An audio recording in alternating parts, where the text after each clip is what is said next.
Torah was given on Mount Sinai 3,300 years ago, and every year, not only do we remember what happened then, but God is giving us a feeling, an idea, and a uplifting of what happened then. We're not only thinking about it, but we are experiencing it. We're going through what they went through in a small way, but it's something that we are gaining from, and not just remembering, but the more we are enthusiastic about Shavuos, and the more that we try to keep it the best way we can according to the Torah law, the more we will be elevated and be able to get higher ideals and ideas and levels of spirituality from this wonderful Yom Tov. And one of the highlights of the Yom Tov is that it's a custom that people stay up a whole night studying the Torah, first night of Shavuos. If you go into any Orthodox synagogue or any yeshiva, to come in, and it's like the middle of the day, people are studying Torah with teachers, with partners, and everybody according to their level. So I hope that you'll also join in what the Jewish people are doing all around the world, whether it's this country, Australia, the Holy Land of Israel, England, wherever you go, you'll find people staying up a whole night studying Torah the first night of Shavuos. So it's a wonderful thing to be part of. It's to show our great love and appreciation and our great feeling of our realizing what Torah is.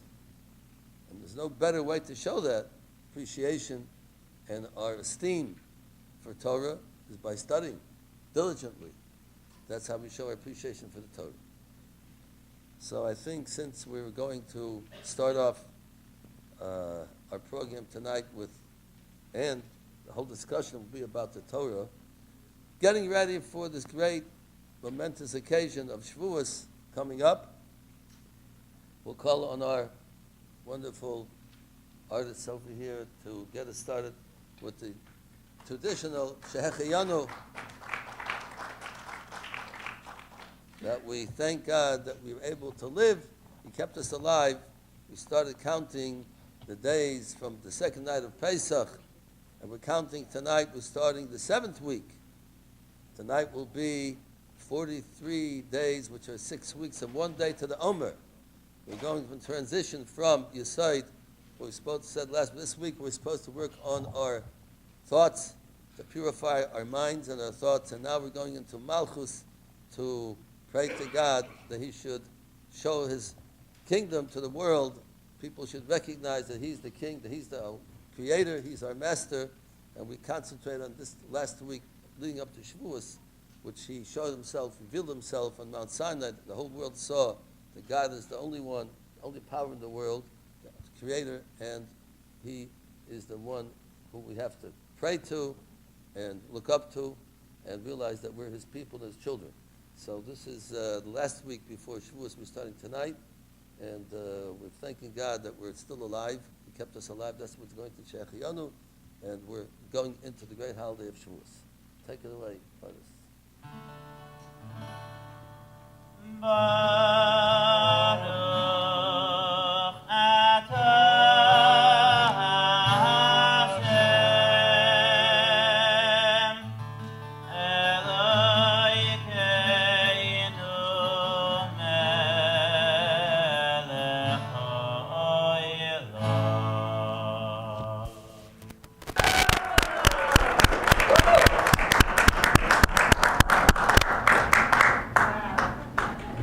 You guys on the last Mitzvah Shabbos on the radio thought, what?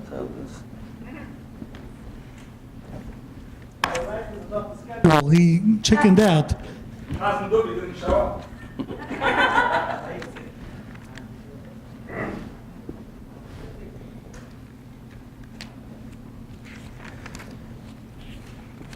When we learned about the Oh, it's working now. About the creation of the world. God created the world in 6 days, as we know. And the end of the 6th day, it says, God saw everything that created was very good. It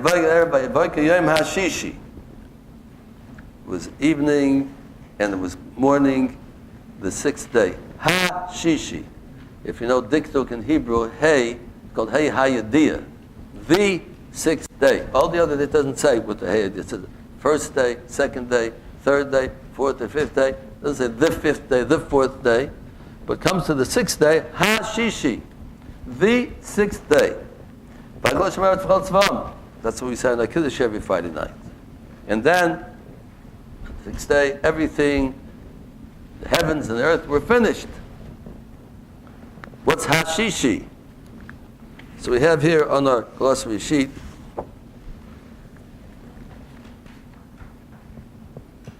Yom hashishi, and number 3, Shel Chodesh Nisan, referring to the 6th day of the month of Sivan, the 6th day of the month of Sivan. The simple translation means the 6th day of creation. The 6th day of creation, it was morning, it was night. But Hashishi tells us, referring to a different 6th day, the 6th day of Sivan, the day of the giving of the Torah on Mount Sinai. And number 4 we say, Shehisnei Mohem, God made the condition, Amanas Shikab Alayim Yisrael Es HaTorah. The whole world was finished. God's great creation. When He created in 6 days, all the wisdom and all that He put into the Bria, into the creation of the world, starting from the sun and the moon and the stars and the animals and the vegetation and man, everything, was only created with the thought in mind that the 6th day of Sivan will be the deciding factor whether the world will exist, will go on, or the world will become toyu vavoyu, back to emptiness and void. If the Jews will accept the Torah Mount Sinai, the 6th day of Sivan, then there will be Shemayim v'aretz. There will be the heavens and the earth. But if they will not accept the Torah, then there's no purpose for the world, and everything will turn back to a void, nothing. So, right away we have an answer to the question of the title of our Shmuz tonight. What would happen to the world if the Jewish people refuse to accept Torah Mount Sinai? The answer is, the world would not exist anymore. Now I'm going to quote to you from a very, very holy book called the Nefesh HaChaim. This holy book was written by Rabbi Chaim Mintz from the city of Volozhin, who started the great Volozhin Yeshiva. He was a disciple, a student of the Vilna Gaon, one of the greatest men who ever lived. He lived about almost 300 years ago, and he wrote this holy sefer, this book. It's very full of Kabbalah, of what we call mysticism for some reason, people call it. But anyway, the secrets of the Torah. And I'm going to quote freely from what he writes, and included number 5. Of course, it's in the middle of a very great discussion that he's talking about, and I'm going to try to explain it to a certain extent. It's very deep thought. But he says, "Oh, emes bilti shum safek klal."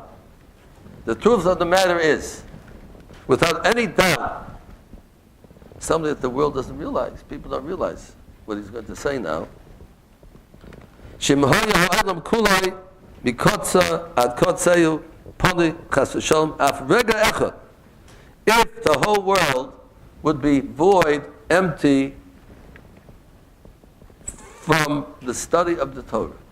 Not one person from one end of the earth to the other end of the earth. Nobody been studying Torah at that time, at that second. Which is not impossible for it to happen. People are all over. Some people, that's why God made the world in such a way. When it's night over here, it's day over there. Because people are sleeping now, but they're studying Torah in a different part of the world. What would happen? Kerega hoyu chrovim kol oilamos. The whole world would be disintegrate. The upper worlds, lower worlds, there would be any existence of the world at all. Sounds very alarming and very new kind of concept. Is that how important Torah is? Yes. Torah is the foundation and purpose of creation. That's number 5. If the world would be empty from studying of Torah, everything would be destroyed and turned back to nothing. Now, why? How do you understand this? This is a Jewish concept. Many places in the Torah we find this to be a true fact. It's not something that he himself all of a sudden came up with. We brought one source from Yom HaShishi, Torah itself. There are many sources. This is not something that one person came up with this thought and decided and came to the conclusion. But there are many sources in Jewish writings that this is a fact. This is what you believe. It's not going to happen naturally because people study Torah all the time all over the world. But just the idea of how important Torah is. So to understand it, I want to come from 2 directions to understand why this is so. One of them is more of a intellectual, understandable one, and one's more of a deep Kabbalistic idea, which I'll try to explain. I don't know if I'll explain it well enough, but I'm going to try to, and if you listen carefully, and I think you'll grasp it, and I think you'll get a lot of enjoyment realizing what it is. But the number 1,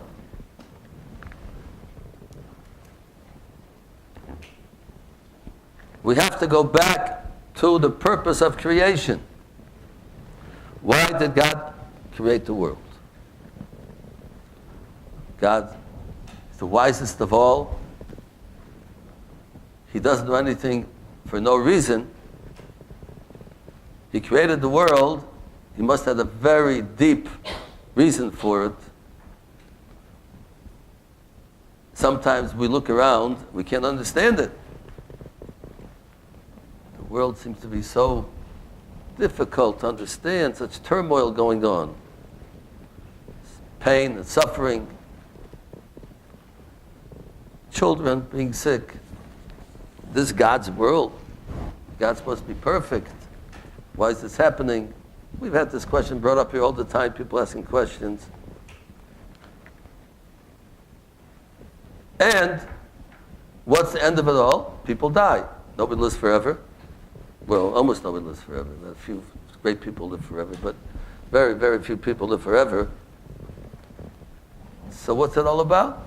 Even those people who, let's say, we'll find them, if it's possible, they enjoyed the whole life, they had any pain, no suffering, and they had all the money in the world, and all the vacations, and all the food they wanted, everything was fine, lived to 120 years old. But that's the end of it. The whole thing comes to an end, it doesn't last forever. So what's the purpose? Why do we have this whole unbelievable creation, such wisdom, such greatness in the world? But it comes to an end. For us people, us mortals, we don't live forever. So the answer is because God wanted to give people pleasure, to feel good, to enjoy themselves, because God is good and He wants to share His goodness with other people. He doesn't want to keep it for Himself. Even a good person, a rich man, who was a benevolent person, who was a nice person, doesn't want to keep things for himself. He wants other people to enjoy it also. They got this midah from God Himself. God has this midah, this character trait, we could call it. He wants to share the goodness with others. He doesn't want to keep it for Himself. So He created people who, being God's creations, they also feel that way. So He created the world to come, the eternal life, which never comes to an end, forever and ever. Eternity, where people will enjoy 24 hours a day, whatever hours mean, whatever days mean, we just use it in terms that we can understand. But eternally, forever, people will enjoy. And what will they enjoy? The best possible. They'll be close to God Himself, and that's the greatest joy and pleasure a person could have. Spiritual joy. What we witness in this world is mainly physical pleasure, but spiritual pleasure way outweighs physical pleasure, mundane pleasure, earthly pleasure. Spiritual pleasure is way above anything we can imagine in this world. We put all the pleasures together in this world, it doesn't come to a mashu, any minuscule of pleasure, of spiritual pleasure. So then the question is, so why did God put us in this world first? Put us right in the world to come. And there we will be able to enjoy what God wants us to enjoy. So there are a few answers to that question. I don't want to go into all of them, but the most fundamental answer is, most simple answer is, because God wants man to earn his reward for the world to come. Not to be like a poor person knocking on the door and asking for a handout. People don't enjoy that. A person who's poor and has to knock on the door and get bread and be a beggar, it's very embarrassing and something a person does not enjoy. And therefore, if God would put us in the world to come, just give us for nothing, we don't earn it, we wouldn't be able to enjoy it. It wouldn't be pleasureful enough for us to enjoy. He puts us in this world and gives us all kinds of challenges for us to live up to the challenges. And the few years that we live in this world, whether they're 30, 40, 50, 120, whatever, it's considered like fleeting moments compared to eternity. A person lives 120 years. Compared to eternity, which is 1,000,000 years, 1,000,000,000 years, it's like nothing.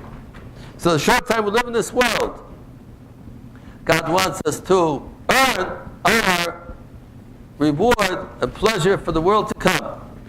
That's part of His greatness and His kindness, because He wants us to enjoy it to the full extent. Therefore, He puts us in this world of challenges, difficulties, physical difficulties, mental difficulties, intellectual difficulties that we have to work on ourselves to understand. And the way for us to be able to meet these challenges, He gave us the Torah. The Torah is the book which guides us, which teaches us the truth, what life is all about, and all the commandments of the Torah and the study of the Torah are vehicles through which we can stand up to challenges, perfect ourselves, prepare ourselves to be close to God in the world to come. Without Torah, we cannot be well prepared. We have to, only through the Torah, can we realize what the truth is, what real life is, what wisdom is, what perfection is. Only through the Torah. As we see around the world, us, all around there, all different people have different ideas. What's good and what's not good. What is the real good? You go around the world and you'll find all kinds of different ideas what good is. People can kill other people and say, that's good.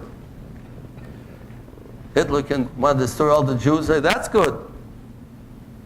All different ideas what's good.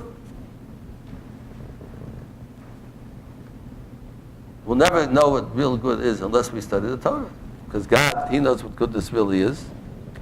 And that's how we can understand to live and to be guided by the laws of the Torah. And through that, with God's great kindness of giving us the Torah, this is how we come to perfect ourselves and stand up to the challenges of life. Therefore, if Torah would not come to the world, then there's no purpose for the world to exist.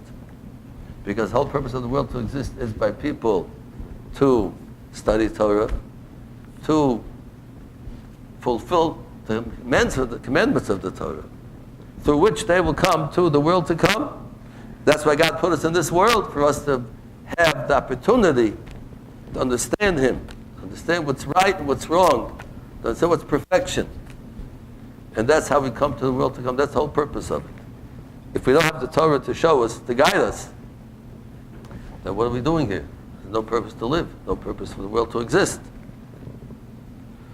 So therefore, that is a simple understanding, which is a basic understanding of Hashem said, if the Jews will accept the Torah on the 6th Hashishi, the 6th day of Sivan, the whole world is waiting for that momentous day to come, and will they accept it?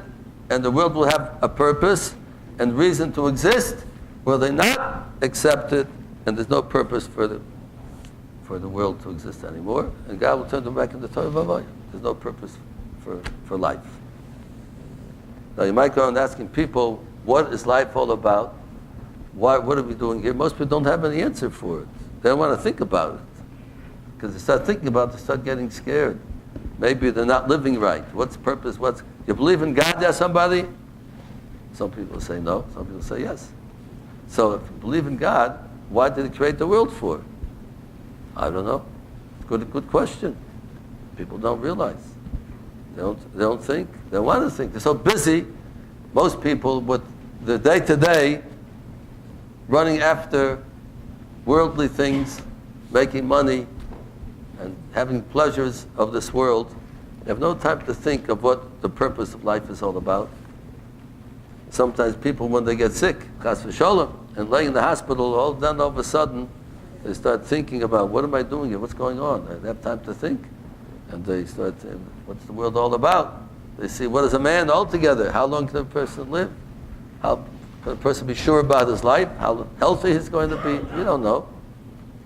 We shouldn't have to come on to such drastic measures to get us to think. We have to think when we're still healthy and our minds are still intact. God gave us a mind to think and to realize what we're doing in this world. As Jewish people, the answer is very simple and very clear. God gave us the Torah Mount Sinai, and that's why we're so thankful to Him for giving us the opportunity to realize what life is all about and to prepare us for the eternal future of the pleasure of the world to come. So therefore, without that, there's no world. Now, to have a deeper understanding of the mechanics, we have number 7, Kihem Chayenu, Va'irach Yameinu. We say in our prayers every night, in the Ma'ariv prayer, in the evening prayer, Torah and mitzvahs, the study of Torah and the performing of the mitzvahs and commandments, that's our life and the long days, many days, referring to our life in this world and the life in the world to come. Only through Torah and mitzvahs that God gave us. Vohem nehegeh, we say right away, afterwards, the same prayer, Yomam v'loila, number 8. And in the words of the Torah, and the mitzvahs, we will busy ourselves, study, talk, think, day and night. A person should try that every day of his life should study Torah a little bit in the morning, a little bit in the afternoon, and the evening. Shouldn't a day go by without studying the Holy Torah. At least something. 1 minute of Torah, 5 minutes of Torah. The more the better. We say, the words of Torah we'll study day and night. Some people literally study day and night, the whole day and the whole night. Those great scholars, great tzaddikim, the pious people, study Torah all the time. You can never learn the whole Torah. It's endless. It's God's knowledge. God is endless. Our knowledge is endless.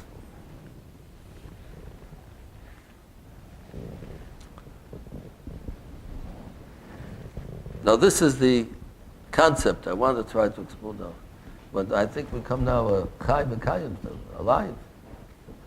Yisrael chai v'kayim, Am Yisrael chai, right? Chayim derech yameinu. That is our life and our long days. So I think it was very appropriate to sing the song of Am Yisrael chai.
Well, we have another talent here tonight, besides our great musicians with their singing and playing. We have our outstanding poetess tonight, that Shifri has a great poem about Shavuos. I saw it before and I was very inspired by it. I think you will also be very inspired by it. So maybe we can ask you to come up and...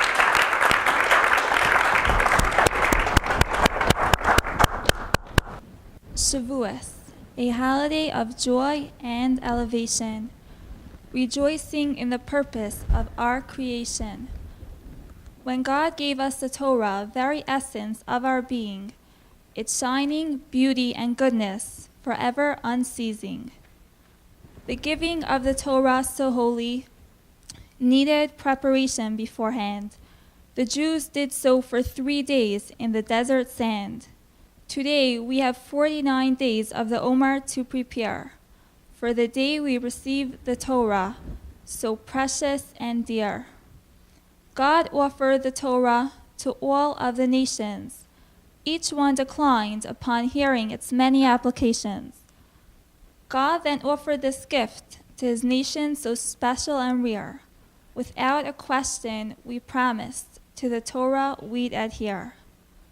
On Mount Sinai, so humble and low, was where God chose his Torah to bestow, teaching us a lesson so essential and strong. Only to those with humility can the Torah belong. God couldn't give his holy Torah through just any man. To Moshe Rabbeinu so great this task he did hand, of transmitting the Torah so pure and sweet to the exalted nation that God did seek. The Torah is so special and was given in an awesome way. God brought thunder and lightning in an outstanding display, making clear to us our great responsibility to keep all facets of its laws in its entirety. God came to us as a groom to a bride, betrothing us with the Torah, his joy and pride. Each Shavuos we connect with God once again, rejoicing and delighting in his precious gem. Throughout these long, bitter years of exile, persecution, pain, and tears, the Torah has kept us alive and going. Inside each Jew, its fire burning and glowing. We must show how we appreciate and recognize the greatness of the Torah, how it truly is a prize, by studying it ever so diligently and keeping its golden laws meticulously. Torah is our light, guiding us in all ways, leading us through every age and stage. A wondrous gift from God up above, given to us on Shavuos in his infinite love.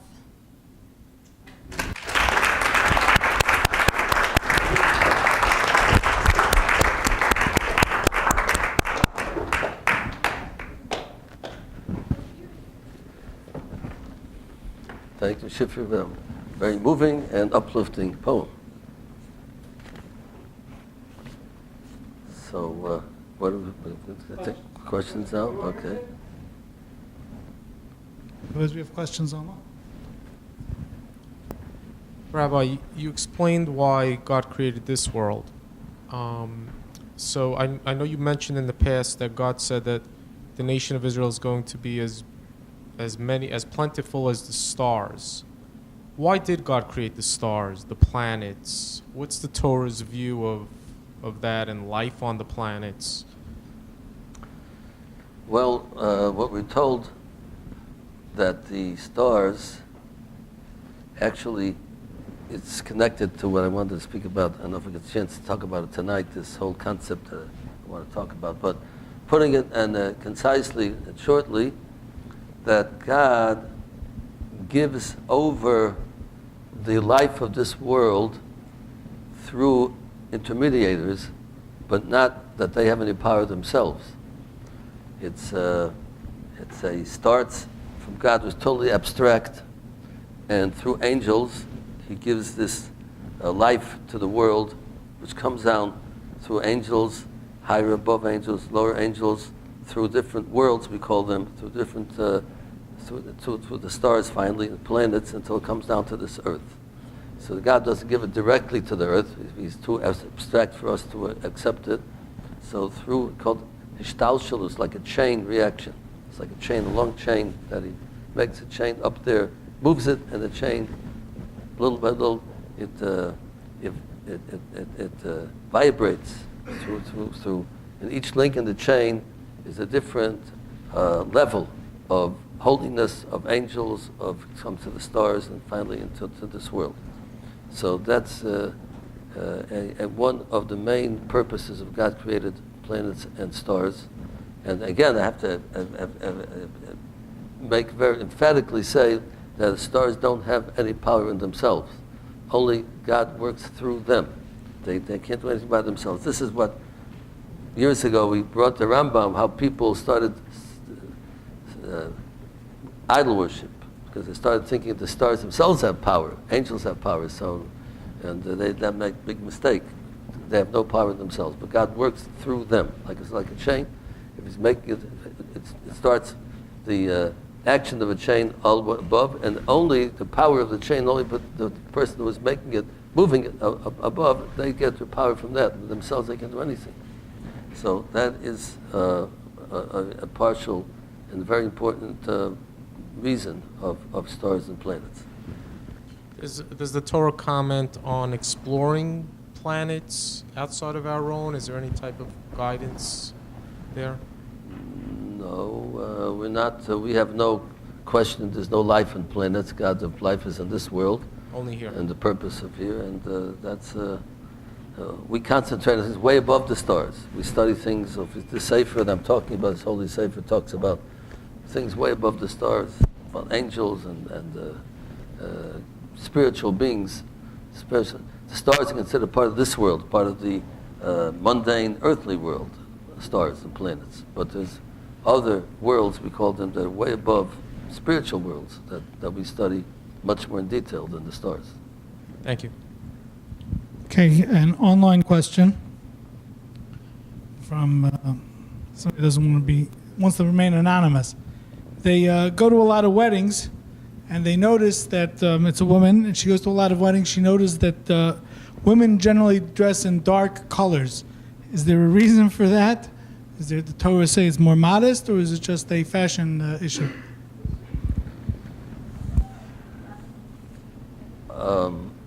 It's a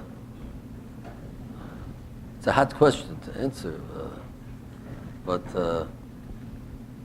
dark clothing is considered more modest, but modesty has its parameters also, and it became like a style now. Maybe it started off with some people wanted to be more modest and put on dark clothing or black clothing, and that became the style, and people are going that way. A lot of them. That changes every. But we're told that a woman's supposed to look nice for a purpose, for her own self, for her husband's self, and modesty has its limitations, and sometimes people go over the boundary of modesty, and there's no law in the Torah or custom that woman can't wear bright clothing, and it's on the contrary, woman should wear more bright clothing and look nice, and that's the way a woman is the foundation of beauty in the world is a woman, and she's supposed to look nice, not to overdo it. Naturally, keep within certain parameters. That's why in this world we have all kinds of challenges to go too far, not to go far enough, and everything is like that. We have to have the right balance of things, and not to go to extremes of things, because that's already controversial. Also, what's called an extreme. But what we're talking about right now, the women are certainly not told not to wear bright clothing, but they should wear things that attract a lot of attention, dressed to kill, like they say, and so on. There has to be a right balance. So that what the person's asking, it certainly is a sign of a modesty, but it's not necessary to be that extreme.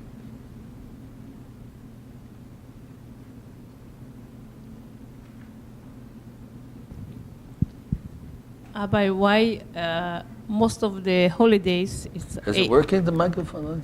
It is, yeah. Maybe most of the holidays it's about 8 days, 7 days, and Shavuot is just 1 day, and here it's 2 days. Well, the 2 days is because of Galut. That's why we keep 2 days. Yes. But Shavuot is considered a part of Pesach. It's sort of the ongoing.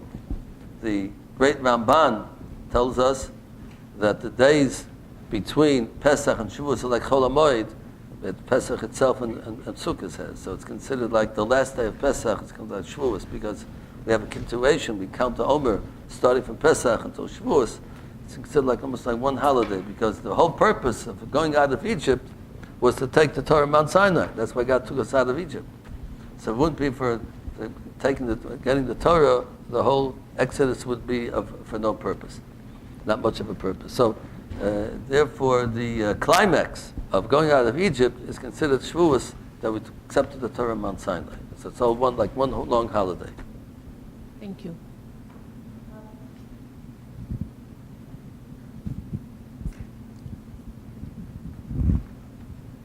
Okay, this came online. It touches on something that has been discussed several times previously.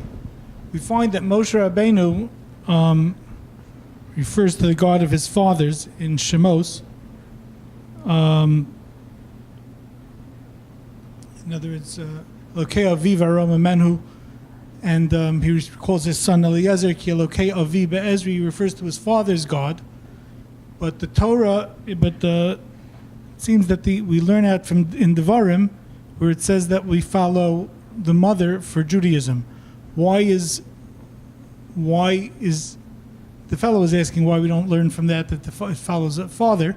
But I think the question really is why we keep on making references in davening to our fathers, okay, Avraham, okay, Yitzchak, okay, Yaakov, and Judaism seems to follow through the mother, matrilineal descent. Why is there a discrepancy between the two? Well, I wouldn't call it discrepancy. First of all, the main teaching of Torah is from the father to the child. The mother takes care of the physical needs of a child. That's her goal in life, to make him ready for the father's teachings of the Torah. Because if you have a child who's not healthy physically or spiritually, I should say mentally or emotionally, he will not be able to accept the father's teaching of the Torah. The father is the one who studies Torah. The mother is the one who, they have a partnership together. They build a house. The mother makes sure everything in the house is taken care of in order that the husband should be able to study Torah. And together, they build the house, a Jewish house. So the main teaching of the child is from the father. And therefore we mentioned the God of his father, because that's the one who was mainly spiritual teacher. The mother is his physical teacher and caretaker for him. So therefore the spirituality is more based and attributed to the father, because the father teaches the son Torah. But the mother, who has a shutfus, she has a partnership in the whole building of this family, she's considered like they're all one, ishta kegufo. One was not two separate entity. We have a general rule in the Torah, ishta, man's wife, is like himself. It's all one unit. They're working together. So it's when we mention Avram, we're automatically mentioning Sarah also. But Sarah, the woman, is always in the background. She has tzenius, modesty, keeps out of the limelight. So that's why we mention Avram, but including Sarah. When we mention Yitzchak, we're talking about Rivka. When we mention Yaakov, we're talking about Rachel and Leah. That goes together because they're all one unit. We don't mention their name as a matter of modesty, but they're both working together, and that's the role of the father and role of the mother. Shout out to Gregory Kutsky. What was it? Oh, that was the name?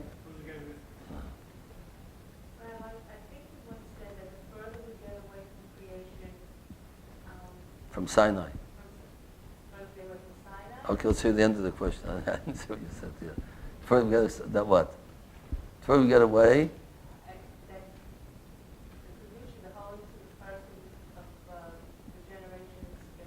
From Sinai. From Sinai. Yes. That was the epitome, the highest level of kedusha, of holiness, and is like you in a physical way. If you have a big fire that's very warm, the further you get away from it, it gets cooler and cooler. So that every generation that gets from Sinai, it gets cooled off a little bit, not the same. Thank you. Except once in a while, God sends a great, great scholar, great man, who lifts up the whole generation, and to a certain extent brings it back, that warmth to a certain extent. But generally speaking, the generations, called Niskatnu Hadoris, the generations get smaller in their spirituality.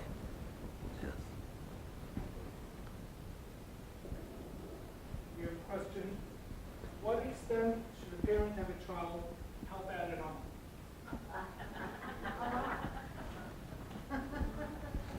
I guess if that's what we ask the parent, we ask the child. I think that's what we ask.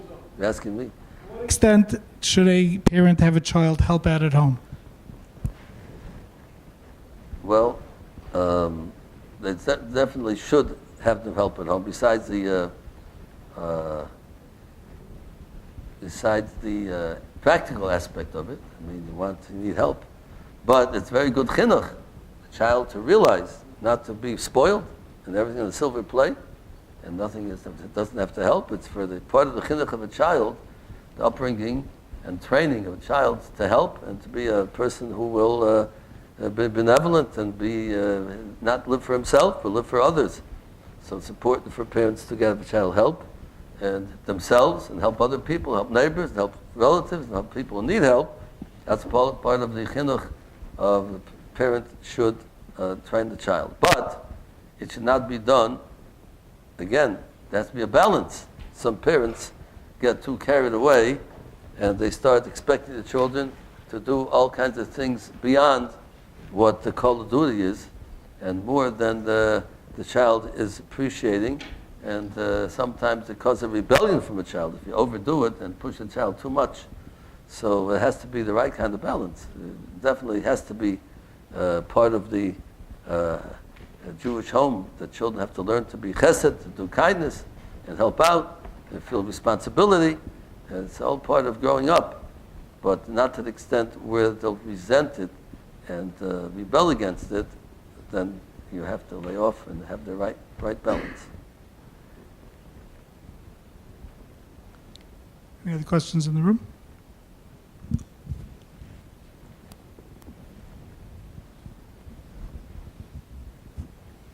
Rabbi Mintz, I always remember learning as a kid that the reason why people stay up late at night on the night of Shavuos is to make up for, because the children of Israel were sleeping the morning on Mount Sinai.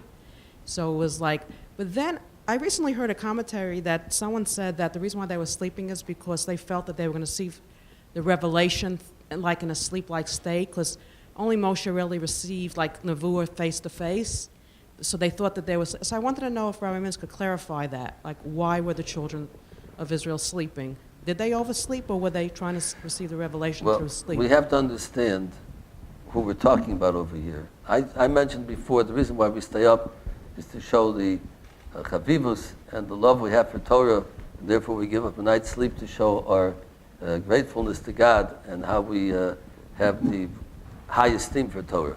I didn't mention the other reason, which that's the usual reason given, but we have to understand when we talk about it, it's called the Dar HaMidbar, it's called the Dar Deya.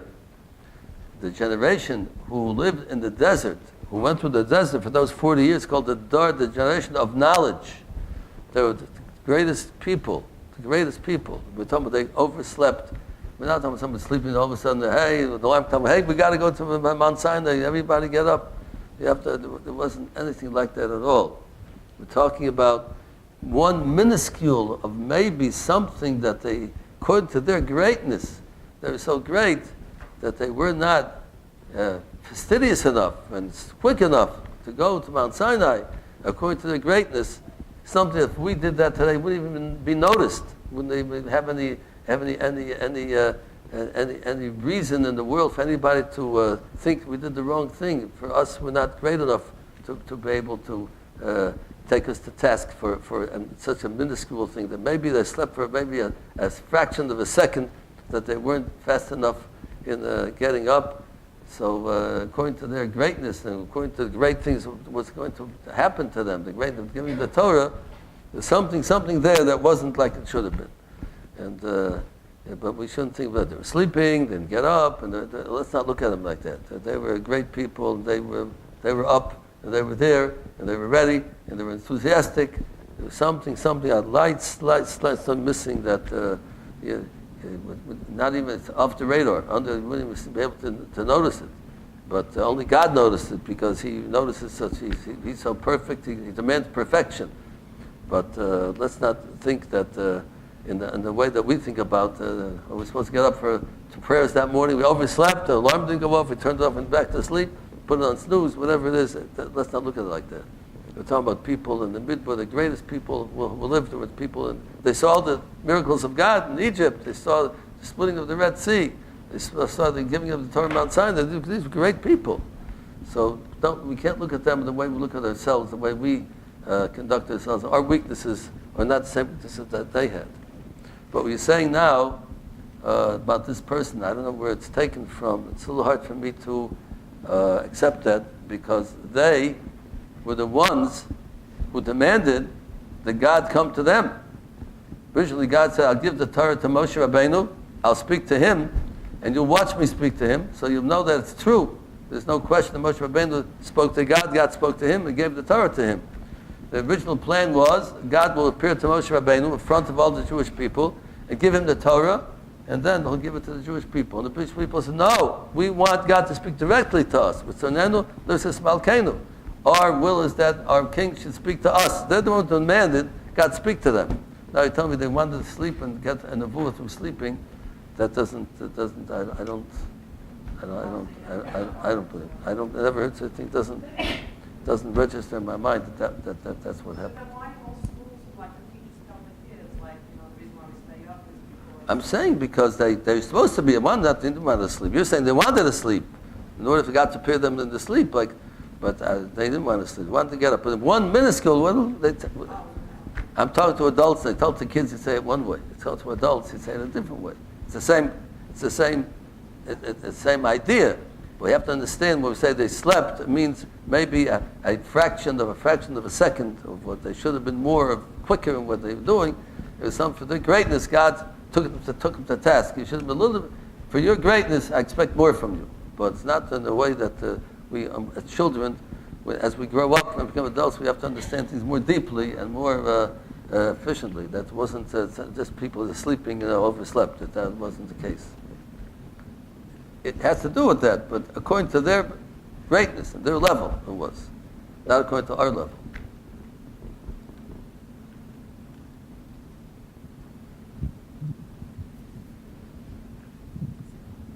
On? Okay. I just want to know, is there a reason why there's flowers? We always get flowers, and we see in the shuls a big bouquet of flowers on the bima.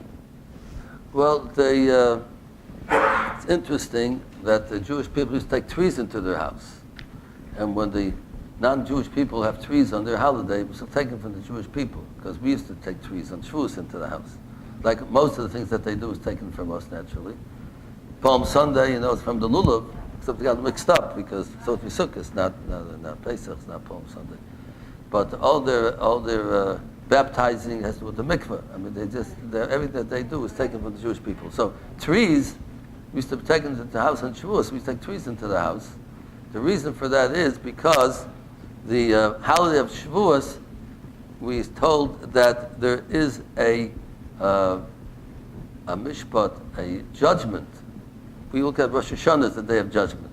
But the 4 days of the year, 4 holidays of the judgments, one of them is Shavuos, the judgment on how many fruits will grow in the trees on Shavuos. Because it's the time that the ripening of the fruits start ripening in the land of Israel, and there's a judgment on the Pesach, there's a judgment on how much grain will grow, because that's when the grain starts growing. On Sukkot, there's a judgment of how much water there'll be in the world. That's why they have Nisach HaMayim, but they pour water in them. And Rosh Hashanah, that's the general judgment for everybody. So since we're supposed to remember that God is judging us for the fruits of the tree. They used to bring trees into the house to remind us about the trees, about the judgment of the fruit. We stopped doing it since the non-Jewish world started taking in on their holidays, so we stopped doing them. Like many other things we stopped doing because we don't want to look like we're doing the same thing that they're doing. Same thing, the shul, I mentioned before, the shul in the city is supposed to be the highest building in the city. That's where all the churches have the steeples. Why they have steeple? Because they make it the highest building. That's the Jewish idea.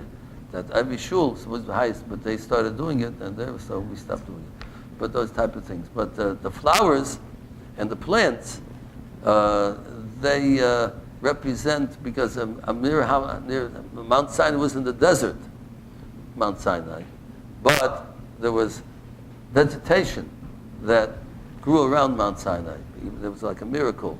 There wasn't an oasis in the desert, but around Mount Sinai to show that Torah gives life, where the Torah was given in the desert, but around Mount Sinai grew flowers and grass, and to show that even though a person might feel that he's dried up and he's finished and he has nothing more left in his life anymore, we tell him, no, you're alive, you can come back, study Torah, do mitzvahs, you'll come alive again. So Torah gives life. So therefore God made it grow all the vegetation around Mount Sinai. So remembrance of that vegetation, that's why we bring into the house flowers and plants. That's what we do.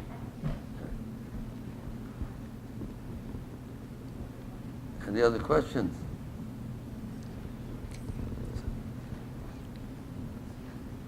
There's a question. The average person who's, between Pesach and Shavuos, we're supposed to prepare for Shavuos, whatever it is. The average person doesn't do very much to prepare.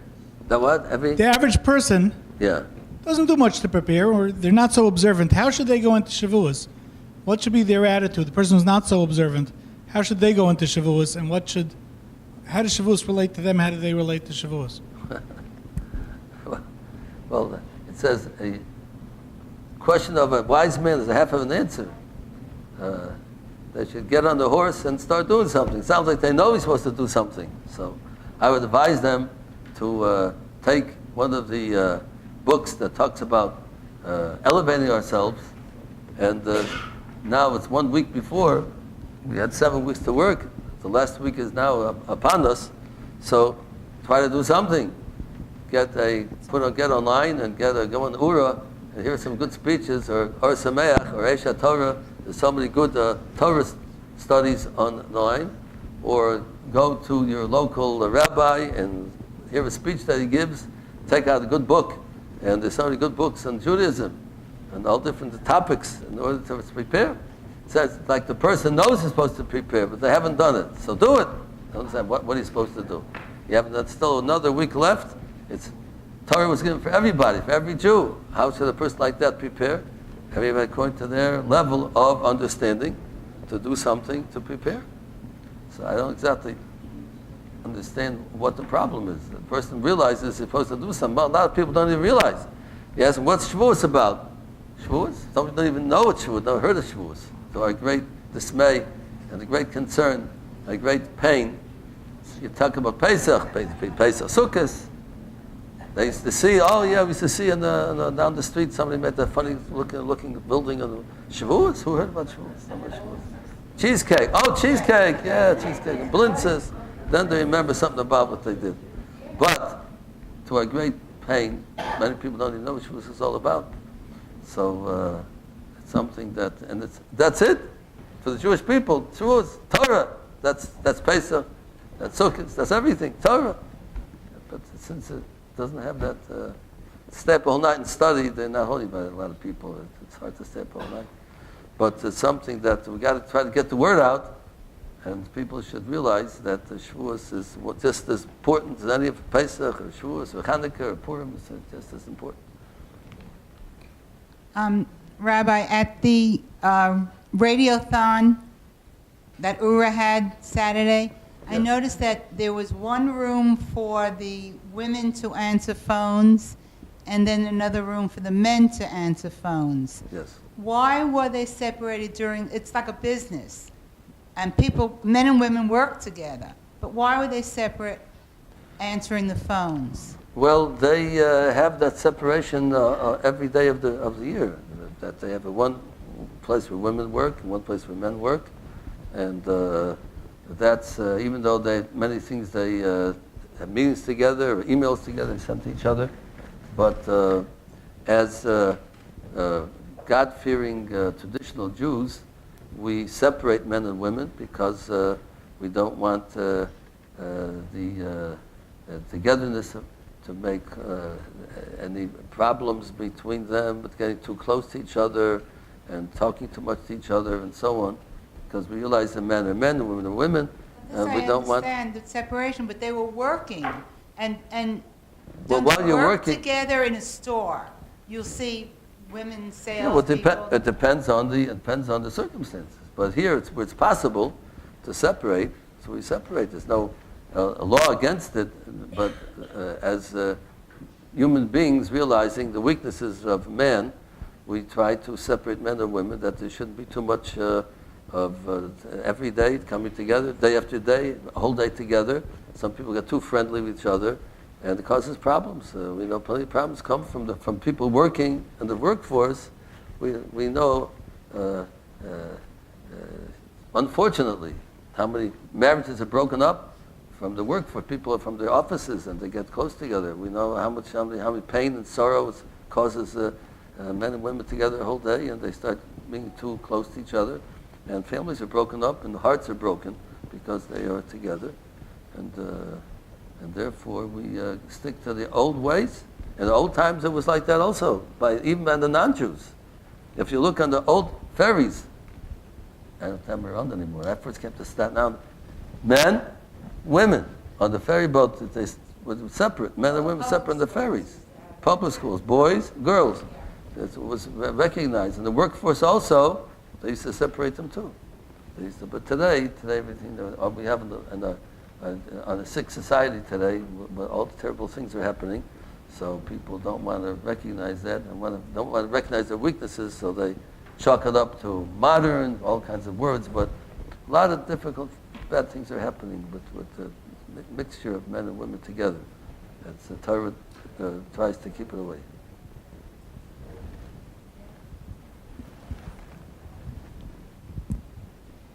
Hey, how about something singing? What's going on over here? You want more music? What? There's been a request for more music. More music, come on.